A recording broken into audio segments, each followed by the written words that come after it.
The keyboard is the most commonly used device in the office, but it can also lead to discomfort.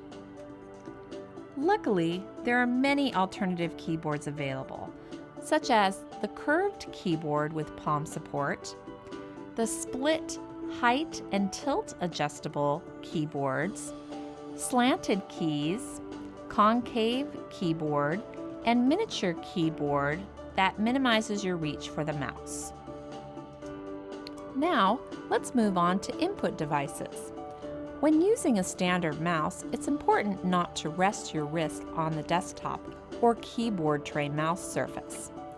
Float your wrist as much as possible and minimize extending your arm. Some alternative input devices include a graphic tablet with a pen, a vertical mouse, and a touchpad. All of these devices can help facilitate neutral wrist postures.